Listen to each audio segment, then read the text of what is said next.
नमस्कार, मैं Deepa Bhushan RJS TJ APS KBS के अमृत गाथा के 20वें इस अंक में आप सभी का हार्दिक स्वागत अभिनंदन करती हूँ। अपनी आज की इस बात में लौह पुरुष सरदार वल्लभ भाई पटेल को हम याद करेंगे और श्रद्धांजलि अर्पित करेंगे। खंड खंड को जोड़ जिसने अखंड राष्ट्र का सृजन किया, उन शिल्पी वल्लभ को सबने लौह पुरुष कह नमन किया। एक स्वतंत्रता सेनानी, आजाद भारत के पहले उप प्रधानमंत्री और गृह मंत्री, लौह पुरुष, देश को एक सूत्र में पिरोने का सपना देखने वाले, देश के लिए जीवन को समर्पित करने वाले व्यक्ति सरदार पटेल का जन्म 31 अक्टूबर 1875 को गुजरात के नाडियाद में हुआ। ये बचपन से ही साहसी थे। ये अन्याय कभी सहन नहीं कर पाते थे। इन्होंने अपनी स्कूली शिक्षा पूरी करने में काफी समय लगाया। परिवार में आर्थिक तंगी की वजह से उन्होंने कॉलेज जाने के बजाय किताबें ली और खुद जिला अधिकारी की परीक्षा की तैयारी करने लगे और सर्वाधिक अंक भी प्राप्त किए। इनका सपना वकील बनने का था, जिसमें ये कामयाब भी रहे और 1913 में अहमदाबाद में अपनी वकालत शुरू की। गांधी जी के चंपारण सत्याग्रह की सफलता से ये काफी प्रभावित थे। इस सत्याग्रह में सरदार पटेल स्वेच्छा से गांधी जी के साथ आए और संघर्ष का नेतृत्व किया। बारदोली सत्याग्रह के उपरांत ही उनको सरदार नाम की उपाधि मिली। सरदार पटेल बचपन से ही बड़े साहसी और हिम्मती थे। इनमें जो देश के लिए कुछ करने का जज्बा था, वो अद्भुत ही था। सरदार पटेल भारत के राजनीतिक एकीकरण के पिता रूपी नायक का नाम था। गृह मंत्री के रूप में उनकी पहली प्राथमिकता देसी रियासतों को भारत में मिलाना था।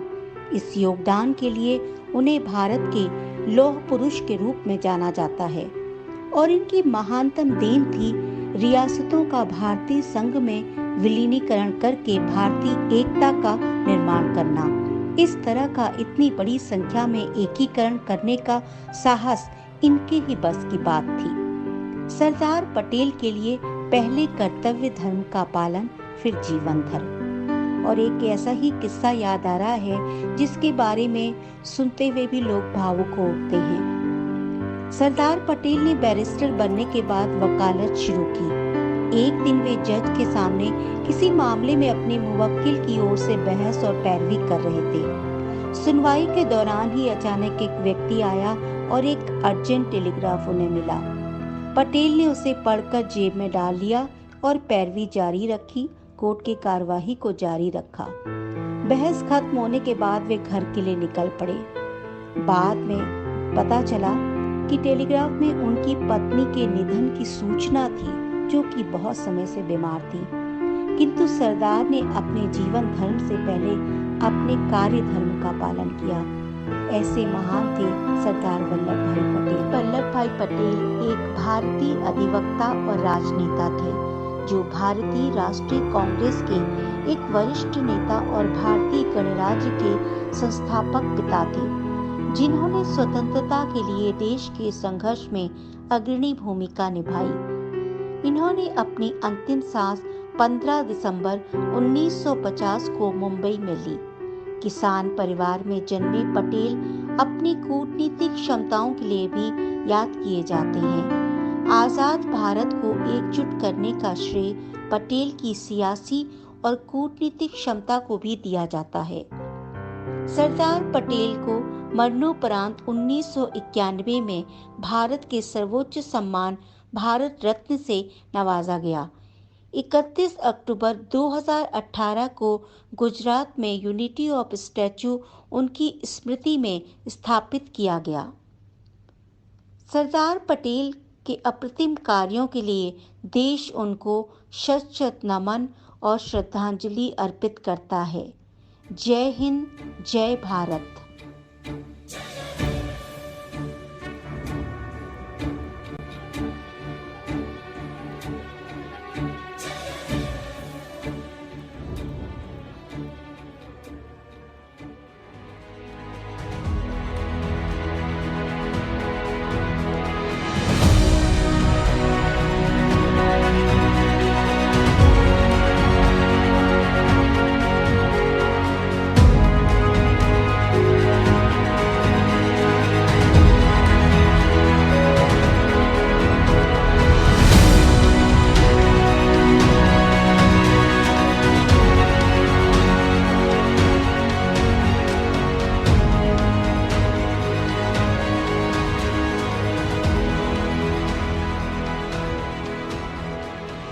नमस्कार, मैं प्रियंका त्रेहान नई दिल्ली से आप सबके समक्ष ऑनलाइन एजुकेशन और साइबर सिक्योरिटी के कुछ फ़ायदे साझा करना चाहूँगी।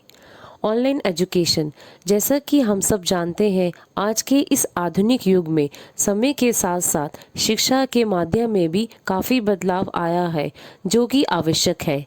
ऑनलाइन एजुकेशन के वैसे तो काफ़ी फ़ायदे हैं, लेकिन कुछ फ़ायदे इस प्रकार हैं, जैसे ऑनलाइन एजुकेशन से समय की बचत होती है, स्टूडेंट को न्यू टेक्निकल स्किल्स सीखने को मिलती है, वह अपने समय के अनुसार किसी भी जगह वह कहीं पे भी हो, टीचर और स्टूडेंट में कितनी भी दूरी हो, पर वह ऑनलाइन एजुकेशन के माध्यम से ज्ञान प्राप्त कर सकता है। कुछ युवा जो अब रोज़गार में होते हैं, वह आगे अपने टेक्निकल स्किल्स को भी बढ़ाने के लिए अपने रोज़गार और अपने डेली रूटीन जॉब के साथ साथ किसी भी समय अपने अकॉर्डिंग वह ज्ञान प्राप्त कर सकते हैं। ऑनलाइन एजुकेशन के माध्यम से स्टूडेंट्स का वर्चुअल कम्युनिकेशन भी काफ़ी इम्प्रूव होता है। इसी के साथ साथ साइबर सिक्योरिटी भी बहुत आवश्यक है, जैसे ऑनलाइन एजुकेशन को प्राप्त करना एक का एकमात्र साधन साइबर सिक्योरिटी है, तो उसकी सुरक्षा भी महत्वपूर्ण है। तो उसके कुछ फ़ायदे हैं, जैसे साइबर सिक्योरिटी से हम अपने ऑनलाइन पेमेंट्स को सिक्योर कर सकते हैं। जैसे आजकल सभी सर्विसेज तकनीकी हो गई हैं, तो उसकी डेटा प्रोटेक्शन करना भी आवश्यक है। तो साइबर सिक्योरिटी से डेटा प्रोटेक्ट करना भी आवश्यक है। यूज़र्स को प्राइवेसी प्राप्त होती है। हम अपने डेटा कंप्यूटर्स को हैक होने से बचा सकते हैं।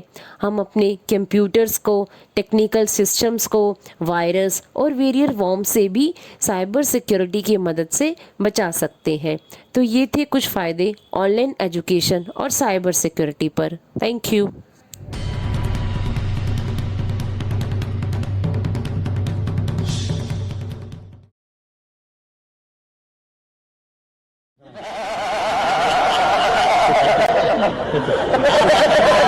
बहुत बढ़िया इसका अनुमान हेलो एवरीबॉडी, मेरा नाम अक्षता है। मैं लखनऊ से हूँ और बहुत खुशी है मुझे इस मुहिम का हिस्सा बन के। हंसते रहिए, खुश रहिए, मुस्कुराते रहिए। किसकी लाइफ में प्रॉब्लम्स नहीं है, सबसे तो पहले मैं ये बोल के स्टार्ट करना चाहूँगी। हम सबकी लाइफ में किसी ना किसी तरीके की प्रॉब्लम्स हैं, बट एक चीज़ है जो हमें पुल करती है, पुश करती है आगे बढ़ने के लिए, और वो सिर्फ ये है हमारी एक स्माइल, हमारा वे ऑफ रिएक्शन, हम कैसे प्रॉब्लम्स को डील करते हैं। एंड आई थिंक जो सबसे बेहतर तरीका होता है किसी भी चीज़ से लड़ने का, किसी भी प्रॉब्लम से डील करने का, उससे बाहर निकलने का, वो सिर्फ एक स्माइल होती है, या एक ऐसा तरीका जिससे हम अपने आप को कितना खुश रख पाते हैं अपने मुश्किल दिनों में। वो ही एक वे आउट है। और उससे आप मतलब कभी आज़मा के देखिएगा, खुद पे ट्राई करके देखिएगा। आप परेशान हैं, क्योंकि परेशानी बिल्कुल अनकंट्रोलेबल एरिया है, अनकंट्रोलेबल डोमेन है, हम नहीं उसको कंट्रोल कर सकते। Uncertainty is the only certainty. I think सबकी लाइफ में प्रॉब्लम्स आनी ही हैं, वो यूनिवर्सल ट्रूथ है। बट वे ऑफ रिस्पॉन्ड, इससे आई थिंक बहुत चीज़ें वेरी करती हैं, बहुत चीज़ें मैटर करती हैं। अगर आप उसको अच्छे से स्माइल करके, खुश रह के और ये समझ के किसी भी प्रॉब्लम को डील करेंगे कि मुझे तो इससे बाहर मैं निकलूँगी या मैं निकलूँगा, तो आपकी लाइफ कहीं ना कहीं और इजी बन जाएगी। तो खुश रहें, बहुत ज़रूरी है। और ख़ुद को ये ज़रूर समझाएं कि एज एन इंडिविजुअल आप बहुत रोल्स प्ले करते हैं और बहुत लोग आपसे कनेक्टेड हैं। तो आप खुश रहेंगे, आप अच्छे से रहेंगे, तो आप अपने प्रोफेशनल लाइफ में भी हाइट्स रीच कर पाएंगे, पर्सनल लाइफ में भी आप बैलेंस मेंटेन कर पाएंगे। तो ये एक पर्सनल जॉब है जिसमें हमें खुद को समझाना है, और इसमें हमें कोई मदद नहीं कर सकता है। ये अंडरस्टैंडिंग हमें एज इंडिविजुअल्स खुद में ही डेवलप करनी है कि जो अनकंट्रोलेबल है उसका तो मैं कुछ नहीं कर सकती, लेकिन हाँ, मैं जिस तरीके से रिएक्ट करूँगी उससे बहुत सारी चीज़ें हो सकती हैं, और वो रिएक्शन हमें अपना ज़रूर पॉजिटिव रखना है। तो खुश रहिए, मुस्कुराते रहिए, और ये मत भूलिए कि आपसे बहुत सारे लोग और कनेक्टेड हैं। आप खुश रहेंगे तो आपके आसपास का एम्बियंस खुश रहेगा, आपके आसपास के लोग खुश रहेंगे, एंड आई थिंक आप फिर अपने आप को सक्सेसफुल ज़रूर कह सकते हैं। Thank you so much. बहुत बढ़िया।